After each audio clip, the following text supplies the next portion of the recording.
ಒಂದು ವರ್ಷದ ಹಿಂದನೇ ಜಗಜ್ಜಾಹೀರಾಗಿತ್ತು.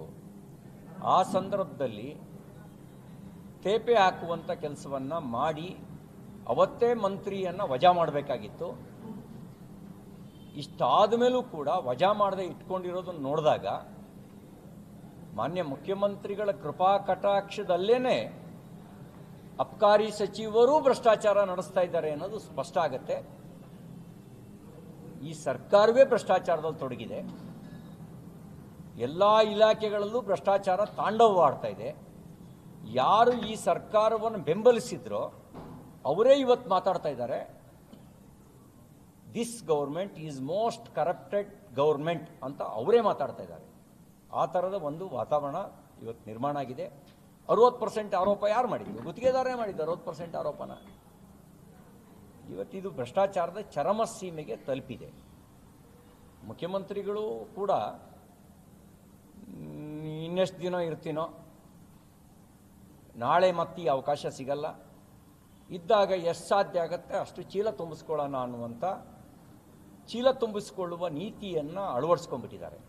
ಹಾಗಾಗಿ ನಮಗೆ ಇವತ್ತು ಭ್ರಷ್ಟಾಚಾರದ ವಿಷಯದ ಬಗ್ಗೆ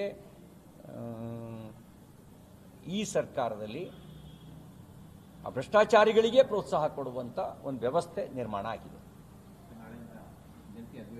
ಮುಖ್ಯವಾಗಿ ರಾಜ್ಯಪಾಲರ ಭಾಷಣದಲ್ಲಿ ವಿಬಿಜಿ ರಾಮ್ಜಿ ವಿರುದ್ಧವಾಗಿ ಖಂಡನೆ ಅಥವಾ ವಿರೋಧ ವ್ಯಕ್ತಪಡಿಸುವಂತಹ ಅಂಶಗಳನ್ನು ಸೇರಿಸಿ ಭಾಷಣದಲ್ಲಿ ಬೆಳೆಸಬೇಕು ಅನ್ನುವಂತಹ ತಂತ್ರಗಾರಿಕೆ ಕಾಂಗ್ರೆಸ್ನ. ವಿಬಿಜಿ ರಾಮ್ಜಿ ಅದರಲ್ಲಿ ಇವರು ವಿರೋಧ ಮಾಡುವ ಅಂಶಗಳೇ ಇಲ್ಲ. ನಾನು ಅಧ್ಯಯನ ಮಾಡಿದೆ, ಏನು ಈ ಥರ ಎಲ್ಲ ಬಾಯಿ ಬಡ್ಕೊತಾ ಇದ್ದಾರಲ್ಲ, ಏನೋ ಇವರು ಕಾಂಗ್ರೆಸ್ನವ್ರು ಬಾಯಿ ಬಡ್ಕೊತಿರೋದು ನೋಡಿದ್ರೆ ಯಾರೋ ಏನೋ ಹೆಚ್ಚು ಕಡಿಮೆ ಆಗಿಬಿಟ್ಟಿದ್ದಾರೆ ಅನ್ನೋ ಥರ ಬಾಯಿ ಬಡ್ಕೊತಿರೋದನ್ನು ನೋಡಿದಾಗ ನನಗೆ ಏನೋ ಇರ್ಬೋದೇನೋ ಅಂತ ಅನ್ಸಿ ಅಧ್ಯಯನ ಮಾಡಿದೆ. ಮುಂಚೆ 100 ದಿನ ಇತ್ತು, ಈಗ 125 ದಿನ ಕೊಟ್ಟಿದ್ದಾರೆ. ಯಾರಿಗೆ ಅನ್ಯಾಯ ಆಗುತ್ತೆ?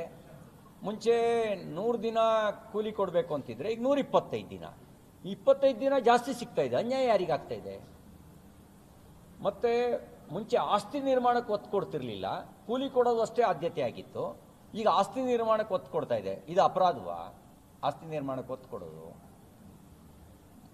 ಕೌಶಲ್ಯ, ಮುಂಚೆ ಬದುಕಿ ಜೀವನೋಪಾಯಕ್ಕಾಗಿ ಕೂಲಿ, ಈಗ ಕೌಶಲ್ಯದ ಅಭಿವೃದ್ಧಿ ಮಾಡಿ ಅವರು ಸ್ವಾವಲಂಬಿ ಆಗಬೇಕು ಅಂತ ಈ ಯೋಜನೆಯಲ್ಲಿ ಅಳವಡಿಸಿದ್ದಾರೆ. ಇದರಿಂದ ಒಳ್ಳೆಯದ ಕೆಟ್ಟದ್ದು ಹೇಳಲಿ ಅವರು, ನಾವು ಚರ್ಚೆ ಮಾಡ್ತೀವಿ, ಚರ್ಚೆಗೆ ಏನು ಹೆದರೋ ಪ್ರಶ್ನೆನೇ ಇಲ್ಲ. ಇನ್ನು ಮಹಾತ್ಮ ಗಾಂಧಿ ಹೆಸರನ್ನ ಬದಲಾಯಿಸಿದರು ಅಂತ ಹೇಳ್ತಿದ್ದಾರೆ. ಮಹಾತ್ಮ ಗಾಂಧಿಗೆ ಪ್ರೇರಣೆ ಕೊಟ್ಟಿದ್ದು ರಾಮನ ಬಗ್ಗೆ ಯಾಕೆ ಇವ್ರಿಗೆ ದ್ವೇಷ? ಮಹಾತ್ಮ ಗಾಂಧಿ ದಿನ ಬೆಳಗಾದ್ರೆ ಹೇಳ್ತಿದ್ದು ರಾಮರಾಜ್ಯದ ಕಲ್ಪನೆನ. ಅವರು ಪ್ರಾರಂಭ ಮಾಡ್ತಿದ್ದೇನೆ ಪ್ರಾರ್ಥನಾ ಸಭೆಗಳನ್ನು ರಘುಪತಿ ರಾಘವ ರಾಜಾರಾಮ ಪ್ರಾರ್ಥನಾ ಗೀತೆಯ ಮೂಲಕ ಪ್ರಾರಂಭ ಮಾಡ್ತಿದ್ರು. ರಾಮನ ಗುಣಗಾನದ ಬಗ್ಗೆ ಯಾಕೆ ಇಷ್ಟೊಂದು ಅಸಹಿಷ್ಣುತೆ ಈ ಸರ್ಕಾರಕ್ಕೆ? ಹಾಗಾಗಿ ವಿಬಿಜಿ ರಾಮ್ಜಿ ಬಡವರ ಪರವಾಗಿರ್ತಕ್ಕಂಥ, ಬಡವರಿಗೆ ಬಲ ಕೊಡ್ತಕ್ಕಂಥ ಯೋಜನೆ, ಭ್ರಷ್ಟಾಚಾರಿಗಳಿಗೆ ಬಲ ಕೊಡೋ ಯೋಜನೆ ಅಲ್ಲ, ಬಡವರಿಗೆ ಬಲ ಕೊಡ್ತಕ್ಕಂಥ ಯೋಜನೆ. ಹಾಗೆಯೇ ಸ್ವಾವಲಂಬಿಯನ್ನಾಗಿ ಮಾಡುವಂಥ ಯೋಜನೆ, ಆಸ್ತಿ ನಿರ್ಮಾಣ ಮಾಡುವಂಥ ಯೋಜನೆ. ಇನ್ನು ಇನ್ನೊಂದು ಆಕ್ಷೇಪಣೆ ಅವ್ರದ್ದೇನು, 40% ರಾಜ್ಯ ಸರ್ಕಾರ ಕೊಡಬೇಕು, 60% ಕೇಂದ್ರ ಸರ್ಕಾರ ಕೊಡಬೇಕು. ನೀವು ಯಾರ್ದೋ ದುಡ್ಡು ಎಲ್ಲ ಜಾತ್ರೆ ಅಂತ ಮಾಡ್ತಿದ್ರಲ್ಲ, ನಿಮಗೂ ಸ್ವಲ್ಪ ಜವಾಬ್ದಾರಿ ಇರಲಿ ಅಂತ. ನೀವು ಕೇಂದ್ರದ ದುಡ್ಡು ಅಂಥೇಳಿ ಇಲ್ಲಿ ಲೂಟಿ ಹೊಡೆಯೋಕ್ಕೆ ಲೈಸೆನ್ಸ್ ಕೊಟ್ಟಿದ್ರಲ್ಲ, ನೀವು ಲೂಟಿ ಹೊಡಿತಿದ್ರಲ್ಲ, ಈಗ ನಿಮ್ಮ ದುಡ್ಡು ಸ್ವಲ್ಪ ಸೇರಿದರೆ ನಿಮಗೂ ಸ್ವಲ್ಪ ಜವಾಬ್ದಾರಿ ಇರುತ್ತೆ. ಜವಾಬ್ದಾರಿ ಇರಲಿ ನಿಮಗೂ ಸ್ವಲ್ಪ. ಮತ್ತು ರಾಜ್ಯದ ಯೋಜನೆಗಳ ಜೊತೆಗೆ ಸಂಯೋಜನೆ ಮಾಡೋಕ್ಕೆ ಅವಕಾಶ ಇದೆ. ಯಾವುದೋ ಒಂದು ಊರಿನಲ್ಲಿ ಏನೋ ಒಂದು ಕೆಲಸ ಆಗಬೇಕು ಅಂದರೆ ರಾಜ್ಯ 1 ಕೋಟಿ ದುಡ್ಡು ಕೊಟ್ಟಿದ್ರೆ ಕೇಂದ್ರ 1 ಕೋಟಿ 20 ಲಕ್ಷ ಕೊಡುತ್ತೆ. ಅಲ್ಲಿಗೆ ಸಂಯೋಜನೆ ಮಾಡಿಕೊಂಡು 2 ಕೋಟಿ 20 ಲಕ್ಷದ ಕೆಲಸ ಮಾಡ್ಬೋದು.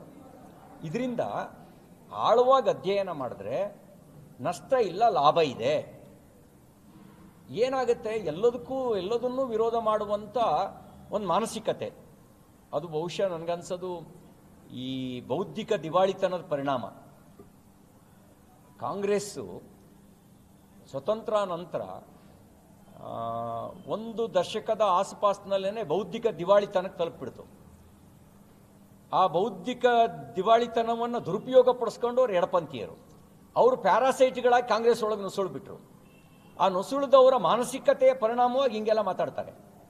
ಎಲ್ಲದರಲ್ಲೂ ತಪ್ಪು ಹುಡುಕೋದು, ಎಲ್ಲದರಲ್ಲೂ ಸಂಘರ್ಷದ ಮಾತಾಡೋದು, ಒಳ್ಳೆಯದರಲ್ಲೂ ಕೆಟ್ಟದ್ದನ್ನು ಹುಡುಕೋದು, ಅದು ಎಡಪಂಥೀಯರ ಚಾಳಿ. ಆ ಎಡಪಂಥೀಯರ ಚಾಳಿ ಅವ್ರ ಸವಾಸದ ಕಾರಣಕ್ಕೆ ಮಾನ್ಯ ಮುಖ್ಯಮಂತ್ರಿ ಸಿದ್ದರಾಮಯ್ಯನವರಿಗೂ ಬಂದಿದೆ, ಕಾಂಗ್ರೆಸ್ನವರಿಗೂ ಬಂದಿದೆ. ಸರ್ಕಾರದ ಭಾಷಣದಲ್ಲಿ ಸರ್ ವಿಭಜನೆ ವಿರುದ್ಧದ ಅಂಶಗಳು ಇದ್ದೇ ಇರ್ತವೆ. ಸೊ ರಾಜ್ಯಪಾಲರಿಗೆ ಏನು ನಿಮ್ಮ ಮನೆ ಇದೆ?